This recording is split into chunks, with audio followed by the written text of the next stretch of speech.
Hey everyone, as always, thanks for taking the time to check out my video here. I've made a few purchases here in the past week and a half that I wanted to compile together and make a video for, but of course, as always, first things first. I'm currently playing on my turntable cool record, GG Allin and the Murder Junkies of Brutality and Bloodshed for All. This is an original copy on Alive Records.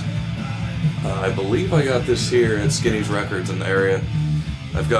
I don't remember specifically buying this, but I bought pretty much every other GG Allin record from him that I have, and a GG Allin t-shirt as well, so he's always stocked up on him, and I try to get some because I like a lot of the old GG Allin stuff. This is a cool album. It's got a lot of the bigger songs that he did, bigger underground songs. It's got Legalize Murder and I Kill Everything I Fuck, which is one of my favorites that he ever did. And it's got the song Anal Cunt on it, and I think a lot of people think that that's where the band name Anal Cunt came from, but actually that band was formed before this GG Allin record was recorded by about 5 or 6 years, I believe. So, but it's got a lot of great songs on here, and it was a cool find. I've had it for a while. It was recorded 2 months before he died. It was the last thing he ever recorded, and it was released after his death. You can actually see on the back the band photo. There's the three of the guys with Gigi in the casket. This was at his funeral. He's very gross and bloated. They chose not to embalm him, and his funeral is something of a legend in the underground with video, and it was pretty much a party, and they were putting weed in his mouth and filling his casket with whiskey bottles. You can actually see the bottle of Jim Beam right there under his arm, which was one of his drinks of choice while he was alive. So just a cool album overall, and one that I like to listen to from time to time. Now, I did go to a record store the other day after work last Sunday called American Oldies. It's in Newport News, Virginia, and I actually have never been there before. A few people I know that live out there. It's about 30 miles from me. They talk about it from time to time, and they like to pop in there, and I decided to finally check it out. They had a crap load of tapes in there, which I didn't really go crazy on. I didn't get any tapes.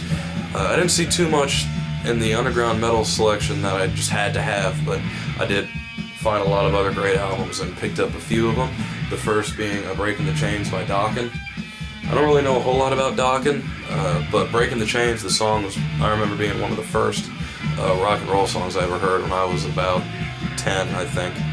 So this was kind of a neat record to find. I'll see how the rest of the album is, and I don't know if it's any good or not yet, but if worse comes to worse and it stinks, I paid $7 for it, so, and I still got that song that I jammed all the time as a kid. But we'll see how it is, so hopefully it's good. So it's kind of weird that I haven't heard it, but whatever. I picked up 3 albums there, the second album being this one, Runt by Todd Rundgren. A little bit of a significance for this one for me. Somebody I used to know used to play this for me when I was a little kid. He had it on tape, and he would play it all the time, and eventually gave that tape to me. And the guy's dead now, and I'm sure the tape is long gone. But I finally found this on vinyl. I always I haven't been actively looking for it, but I always kind of keep a lookout for it. I did find a copy a few months ago, and I forget what store, but I don't even know if it was around here. I just can't remember, but it was so beat up that I just kind of left it alone, and I finally found this one there at American Oldies the other day, and I finally got around to picking it up. It was only $10, so it'll be kind of cool to relive those memories, I guess. And I own that album once again, but now on vinyl. Now the third album I picked up is sadly not one for me. I picked it up as a gift for a friend, but it is Sun and Steel by Iron Butterfly. This is the 6th and final album that Iron Butterfly ever did. Now I love Iron Butterfly, and I wish I could find a copy for myself, but I actually bought it on my friend's birthday. He's the guy that sings and plays drums in my black metal band, and he loves Iron Butterfly as well, and he has the other 5 full-length albums from them. So we've been looking for this one in all the stores, and we just can't find it. And he's pretty adamant about buying it in person and not online, so when I found it I had to pick it up for him. And you can see it does have a little bit of writing on the cover, but it's only $4.50. It costs $4.50, and the record is in great shape, so I decided to pick that up for him. Killer find. That was it for my American Oldies haul last Sunday, but today, about 5 days later, I stopped by Skinny's Records in Norfolk after work and picked up a couple of albums. The first being First Days Here by Pentagram. This is a collection of their older material here. Definitely a great find for me. He's had it in there for a while, and I decided to finally pick it up today. So it comes in a really nice gatefold layout with lyrics here and the band member pictures from back in the 70s. And I can't wait. I'm going to play this one probably as soon as this video's over and Gigi's done. So definitely glad to pick this one up. I did pick up one more album from Skinny's today. I picked up Black Sabbath's Born Again. This is pretty important for me to have. I finally picked it up. He's had it for a little while and I finally grabbed it.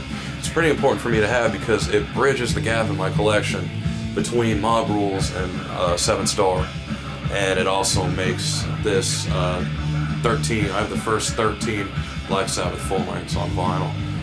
And pretty much the rest of them are the most rare. And I like to have Headless Cross after that. I don't really care too much about a lot of the material that, well, they had the album with Dio after that as well. That would be cool to have, but I've never seen either one of those on vinyl, so maybe someday I'll find one and I'll definitely pick it up. But as for now, I have the first 13 and that'll keep me busy. Now that's it for the actual vinyls that I've got, but over the past couple of months I have gotten some t-shirts. I do a pretty serious metal t-shirt addiction. Pretty much slowed down on acquiring, but I did pick up a couple. One of them being an old Necrovore t-shirt. It's actually not old, it's very new. This was made and ordered from my friend's label, Black Death Coven Records, out of Juarez in Mexico.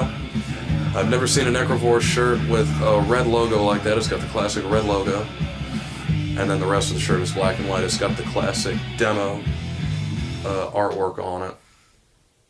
And then, which I'd like to actually have as a tattoo, but we'll see if I can ever afford it. And then on the back side, it's got a different Necrovore logo that I don't know if they've ever used. I've seen it here and there because the guy that made these shirts has a whole bunch of old Necrovore scrapped artwork that he got directly from John Deplechet of the band. So that's cool to see that other Necrovore logo. You never really see that too many places. And then it's got the classic black and white band picture there. And then Divus de Mortuus, the name of that demo they did back in '87. This is a band out of New Braunfels, Texas, which is the town directly next to the town where I was from. The address that was in their demo tape is, I believe, 9 miles from the house I grew up in. And I think that's really cool because this band is, it's one of my favorite demos and it made a huge impact on a lot of bands back then. And I feel like influences some bands to this day, including my own, at least with the stuff that I try to write.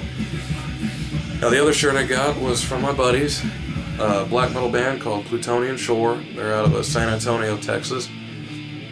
A pretty cool purple logo there. I also have a red shirt there, so the black logo on it. So, and then the back's got some cool designs and symbolism that I don't really understand, but I know they're really into it. So it's a really neat shirt to have, really cool design, I think. So I'm going to send this out to my buddies Zeus and Devastation and Amethyst Moon and Prokingu, I hope I said that right. Plutonian Shore, these guys are awesome, so be sure to check them out. Now, the last thing I picked up, I try to stay away from eBay these days. I don't buy a lot of things on there anymore.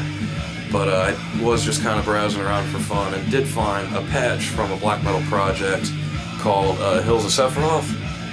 I thought this is kind of neat because this is a project that my buddy did, I think, around the time he first started recording music and recording metal. So the only other Hills of Sephiroth patch I've ever seen was one that he has on his own vest. So I thought that was actually cool to find. It's good quality, hand-woven patch, so whoever made these did a good job.